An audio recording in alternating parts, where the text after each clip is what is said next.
안녕하십니까. NIH 콜라보레터리 스태티스티컬 레슨스의 발표를 맡은 강남자생한방병원 한방재활의학과 안재서입니다.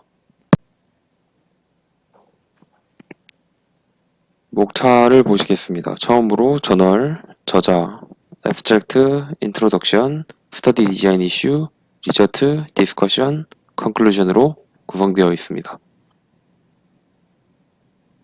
는 파트입니다. 저널과 저자입니다.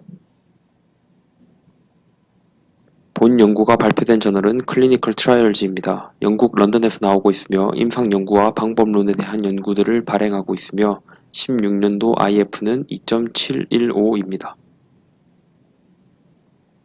저자는 카이저 퍼머넌트의 선임 연구원인 안드레아입니다. 공중보건 문제를 효율적으로 해결하고 전반적인 건강을 개선하기 위해 전자 건강 기록과 같은 데이터를 활용하는 데 초점을 맞춘 생물학자입니다.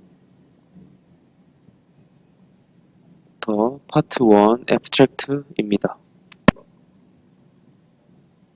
애브스트랙트입니다. 배경의 경우 실용적 임상시험은 새로운 중재 및 치료를 평가할 수 있는 중요한 기회를 제공합니다. 본 네트워크는 PCT의 효율적인 연구 수행을 지원하기 위해 개발됐습니다. PCT는 의료 서비스 제공 방식에 대한 개선으로 이어질 것이고 연구 결과를 보다 신속하게 임상에 옮길 수 있는 기회를 제공합니다. 방법으로는 EHR 기술 방식, 데이터 표준 및 데이터 품질, 임상 통계 및 연구 디자인, 환자 아웃컴, 의료 시스템과의 상호작용, 규제, 윤리, 이해 관계자 참여를 포함한 다양한 핵심 고려사항을 다루기 위해 7개의 코어가 만들어졌습니다. 결과로는 총 5개의 PCT를 거치면서 방법론적 논의가 지속적으로 발생했고 본 연구 결과는 의료 시스템 내에서 수행되는 다른 실용적 임상시험에 적용할 수 있습니다. 결론은 본 콜라보레터리에서 펀딩으로 계획 및 수행된 PCT는 새로운 중재 및 치료를 안정적이고 효율적으로 평가하는 것과 관련된 모든 연구 디자인의 문제를 충분히 고려할 수 있는 기회를 제공합니다. 두 번째 파트, 인트로덕션입니다. 기존 RCT 같은 경우는 비용이 많이 들고 실제 구현 가능한 결과를 제공하는데 시간이 오래 걸립니다. RCT 같은 경우는 다 알고 계시겠지만 Randomized Controlled Trials의 약자입니다. 그로 인해 PCT의 패러다임이 나왔습니다. 실용적 특성을 임상시험에 통합해서 연구를 보다 유연하고 실현 가능하게 설계되었습니다. PCT는 Pragmatic Clinical Trials의 약자입니다. 본 논문의 목표는 총 5개의 예비 PCT 연구에서 얻은 교훈을 공유해서 연구 설계, 랜덤화 및 통계 분석, 미해결된 문제에 대한 논의, 그리고 다음 단계에 대한 제안을 할 예정입니다. 세 번째 파트, General Study Design Issue입니다. NIH 콜라보레터리 같은 경우는 파일럿 연구는 총 7개의 PCT를 지원하다가 결론적으로 5개의 클러스터 단위 PCT의 구조로 진행되었습니다. 본 논문에서 사례로 들고 있는 연구는 무작위 배정이 수행된 단위가 여러 가지이며 연구 설계의 유형이 다양하고 그 여러 연구들을 걸쳐서 나타난 공통적인 문제를 살펴보고 통계나 연구 설계 단계에서 고려가 필요했던 요인이 무엇인지를 파악하겠습니다. 파트 3로 제너럴 스터디 디자인 이슈가 있습니다. NIH 콜라보레터리를 모티베이트시킨 트라이얼 2가지가 나옵니다. 첫 번째 연구는 대장암 스크리닝 비율 향상 목적으로 개발된 자동화 전략에 평가하기 위해서 계획된 다기관 클러스터 무작위 실용적 임상시험 스탑 CRC입니다. 8개 의료 시스템 내에 26개의 검진 기관을 랜덤화했고 첫 번째가 유주얼 케어, 두 번째가 대변 면역 화학 검사 키트를 자동으로 발송하는 것을 비교합니다. 그 결과 값으로는 대장암 검사 대상 환자 중 12개월 이내에 대변 자멸 검사 또는 대변 면역 화학 검사를 완료하는 환자의 비율입니다. 두 번째 연구는 영상기기 종류에 따른 결과 보고서가 척추 치료의 침습 강도를 최소화하는 데 효과적인지를 파악한 PCT입니다. 나중에 나오겠지만 스텝 엣지 설계를 사용하여 4개의 의류 시스템 내에 100개 1차 진료기관을 랜덤화했고 베이스라인에는 모든 기관이 기존 영상 보고서를 받다가 기관을 랜덤화해서 총 5회의 전환 시점 중 새로운 형태의 영상 결과 보고서를 받을지에 따라 기관을 배분했습니다. 클러스터 RCT는 다양한 단위로 이루어질 수 있습니다. 일종의 계층 구조입니다. 그림에서 볼 수 있듯이 의료 시스템 안의 지역, 그리고 지역 안의 의료기관, 의료기관 안의 의료진 그룹, 임상 패널에 속한 임상시험자, 의료인, 그리고 해당 임상시험자에게 진료받는 환자, 그렇게 파악해 볼 수 있습니다. 이상적인 연구 설계 실선으로 보시면 각 조직이 하위 조직을 완전히 포함을 하고 있고 동일 수준의 조직 간에는 데이터 오염 가능성이 거의 없습니다. 즉 연구에서 한 의사를 한 개입에 무작위 배정하고 다른 의사를 다른 개입에 무작위 배정했다면 한 의사에게 진료받는 환자는 다른 중재에 노출되지 않을 것입니다.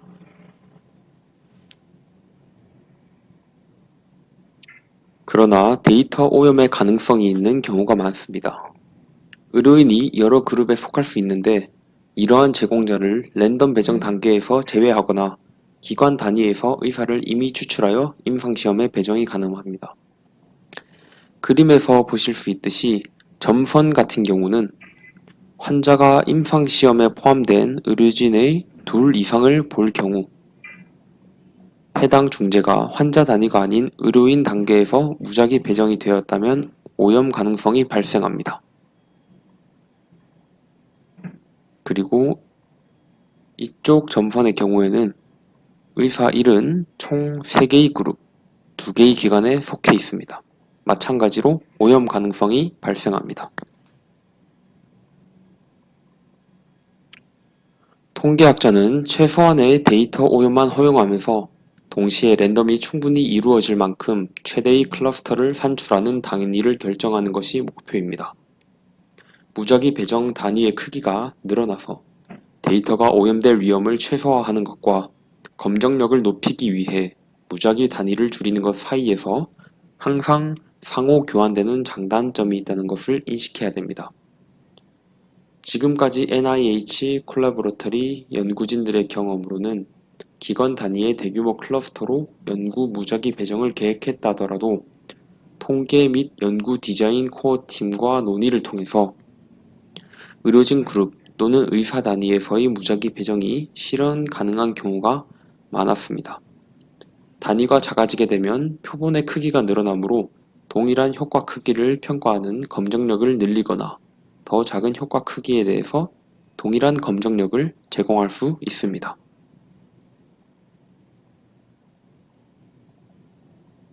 클러스터 사이즈가 다를 때의 경우도 보겠습니다.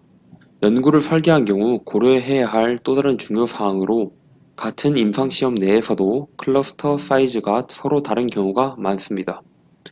NIH 콜라보레터리의 한 연구는 4개 의료 시스템을 활용했는데 한 보험 시스템은 총 11개 기관에서 각각 평균 1,400명의 환자를 보유하고 있었고 다른 보험 시스템은 86개의 클리닉이 각각 평균 72명의 환자를 보유하고 있었습니다. 클러스터 크기가 동일하지 않으면 연구의 검정력이 감소하고 연구에서 가장 중요한 효과의 추정치를 파악하는 데 문제가 생기게 됩니다. 따라서 클러스터 간 크기가 같지 않을 경우 표본 크기와 분석법에 미치는 영향을 알아볼 것입니다.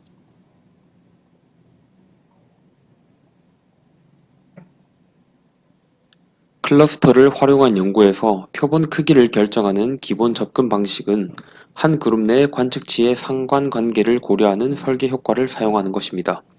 그 방법은 먼저 클러스터 없이 무작위 임상 시행을 수행하는 경우 필요한 샘플 크기를 계산한 다음 설계 효과에 대한 가중치를 더하는 것입니다.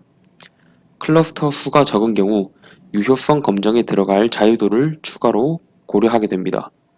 두 그룹 클러스터 무작위 시험의 자유도는 1일 것이고 지정된 자유도를 갖는 T분포를 가정한 유효성 검정을 수행할 것입니다. 그리고 클러스터 숫자에 따른 자유도와 ICC를 고려하지 않으면 타입 1 에러 비율이 올라갈 것입니다. 타입 1 에러는 실제로는 존재하지 않는 효과를 존재한다고 결론 짓게 되는 것입니다. 위 방식은 클러스터의 크기가 균질하다는 가정에 따르며 클러스터 크기가 한 임상시험 내에서 다를 경우 접근 방식을 수정해야 합니다. 동일한 설명력을 가지기 위해 필요한 샘플 사이즈는 클러스터, 즉 그룹의 사이즈가 다른 경우가 같을 때에 비해 더 클 것이라는 결론에 이릅니다.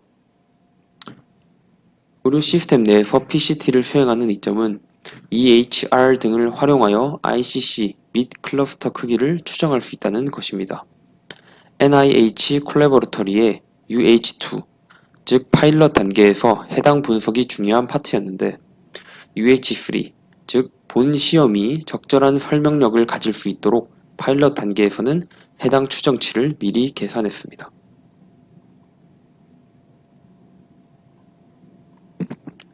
클러스터 단위가 형성된 PCT를 수행할 때 중재의 효과를 통계적으로 추정할 단위를 선택 가능합니다. 총 4가지인데 가장 먼저는 기간 사이에서 중재 효과를 비교할 수 있고, 두 번째로는 기간 내의 중재 효과를 비교할 수 있고, 세 번째는 환자끼리의 중재 효과 비교, 마지막으로는 그 사이 어디쯤입니다. 가장 먼저 나온 A의 경우 클러스터당 평균 치료 효과를 계산하게 되며 결과는 기간 단위의 효과로 정리 가능합니다. 아까 두 가지 샘플 스터디에서 봤던 스탑 CRC 연구에서 이 접근 방식을 사용했습니다. 임상시험에서 관심 대상이 환자 단위에서의 효과일 경우, 즉 왼쪽의 C의 경우 각 환자가 동일한 가중치를 가지며 클러스터는 그 사이즈에 따라 다른 가중치를 부여하게 됩니다.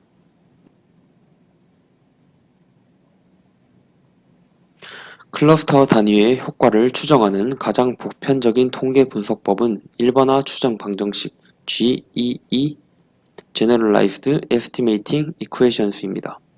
환자 단위 효과로 연속 변수인 결과를 추정할 때 보편적으로 활용되는 다른 접근법은 선형 혼합 모델 LME입니다. LME를 자세히 살펴보면 클러스터의 평균에 클러스터 사이즈의 역수에 해당하는 가중치를 부여해서 계산하고 있습니다.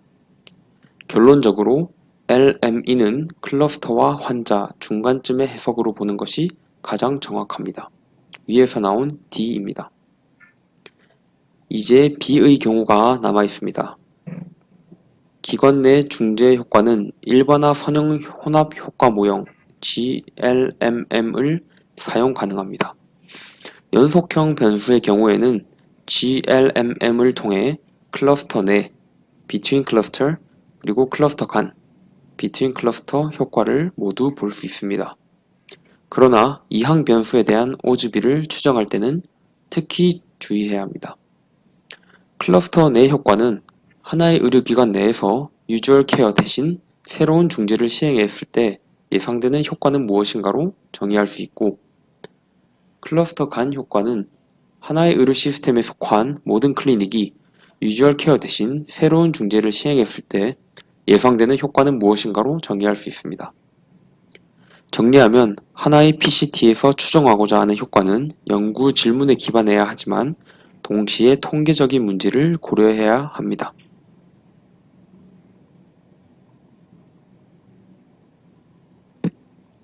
지금까지는 일반적인 통계 개념을 설명하기 위해 단순 클러스터 연구 디자인에 초점을 맞추었습니다. 다음으로는 최근 주목받고 있으며 특히 PCT에 적용하기에 이점이 있을 것으로 보여지는 몇 가지 새로운 연구 디자인을 소개하겠습니다. 단순 클러스터 설계는 무작위 배정을 클러스터 단위에서 수행하고 임상시험 수행 중 중재의 변화가 없이 유지하는 것입니다. 장점은 비교적 단순하고 구현하기에 용이하며, 단점은 모든 클러스터가 치료 중재를 받지 않아서 의료 시스템이나 클러스터 상위 기관에서 긍정적으로 보지 않을 수 있습니다. 그리고 통계적 관점에서 클러스터 내에서 한 가지의 중재만 관찰되기 때문에 클러스터 내부의 효과 비교가 어렵다는 단점이 있습니다. 랜더마이즈드 디자인입니다. 모든 클러스터가 연구 초기에 무작위 배정된 중재를 수행하고 일정 시간이 지나면 모두 다른 개입으로 전환되는 방식입니다. 전제는 치료 중재의 효과가 유지되지 않는 경우에만 가능합니다. 물론 중재가 교차된 후에 워시아웃 피리어드를 두는 방법도 있지만 항상 실현 가능하지는 않습니다. 해결책으로는 베이스라인 C의 모든 클러스터에서 데이터를 수집한 다음 클러스터의 절반은 치료 중재를 수행하는 해결책이 있습니다. 그 해결책으로 가장 흔하게 활용되는 클러스터 연구 디자인이 이 방식이고, 장점은 중재 효과의 유지로 인한 데이터 오염 가능성 없이 클러스터 내 효과를 효율적으로 추정할 수 있습니다. 단점은 여기서 그림에서는 1번과 4번과 같이 모든 클러스터가 치료 중재를 받지는 않는다는 단점이 있습니다. 아까 두 번째 샘플 연구에서 첫 번째가 스탑 CRC 연구였고 두 번째가 라이어 연구였는데, 그때 라이어 연구에서 나온 스텝 엣지 방식에 대한 설명입니다. 실현 가능하면서도 윤리적 차원에서 발생하는 클러스터 간 중재의 차이에 대한 문제를 해결하기 위해서 개발된 모델입니다. 클러스터 또는 여러 클러스터의 집합에 대해 치료 중재 도입 시기를 랜덤화하는 방식으로 진행됩니다. 장점은 모든 클러스터가 치료 중재를 도입하게 되고 시간에 따른 외적 요소를 제어할 수 있으며 원하는 경우 클러스터 내 효과를 추정할 수 있다는 것입니다. 한계점으로는 LME 등 분석 방법에서 가장 최선이라고 여겨지는 방법 및 설명력을 계산하는 방법이 아직 없는 것입니다. 라이어 연구에 사용된 방식이고, 위쪽에 설명된 크로스오버 설계에서 시차를 둔 클러스터 연구라고 생각하면 이해가 쉬울 듯 합니다. 다섯 번째 파트인 랜덤화입니다. 일반적인 의료 환경에서 PCT의 경우 EHR을 이용하면 클러스터 크기, 인구, 통계학적 구성, 베이스라인 환자 특성, 지역 등과 같은 클러스터에 대해 충분한 정보가 확보되고 잠재 교란 요인 간 균형을 달성하면서 무작위 배정을 최적화가 가능합니다. 그 클러스터 간 불균형을 해소하기 위한 방법으로는 대응 분포나 층화가 있습니다. 대응 분포를 이용한 무작위 배정은 베이스라인 특성이 유사한 클러스터를 함께 묶어서 무작위하는 방법이고, 단점으로는 짝을 이루는 기준이 어려울 수 있으며 한 개의 클러스터가 탈락 혹은 연구에 불참하면 다른 짝도 분석에서 손실됩니다.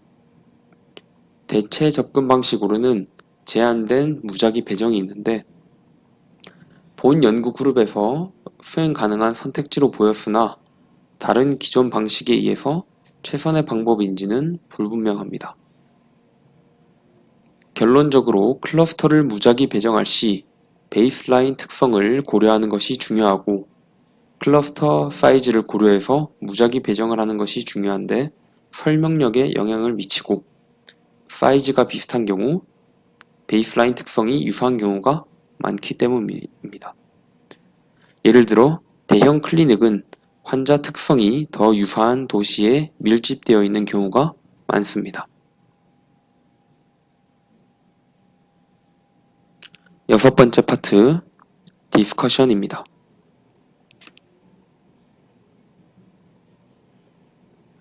실제 환경을 반영하고 연구를 신속하게 실천에 옮기기 위해서는 실용적 임상시험이 매우 중요합니다. 연구자 입장에서 필요한 첫 번째 질문은 이 연구가 PCT 접근 방식을 사용하는 것이 맞는가가 될 필요가 있습니다. 파일럿 연구를 통한 유효성 평가 및 가능 여부를 파악하는 연구는 개념 설명 측면에서 여전히 필요한 단계입니다. 특히 PCT의 경우 통제나 감독이 느슨한 대규모 연구일 경우가 많으므로 더욱 중요합니다. 또 다른 주요 고려사항은 환자가 해당 의료 시스템 혹은 기관과 연락 가능한 경우에만 환자에 대한 새로운 정보가 관찰된다는 것입니다.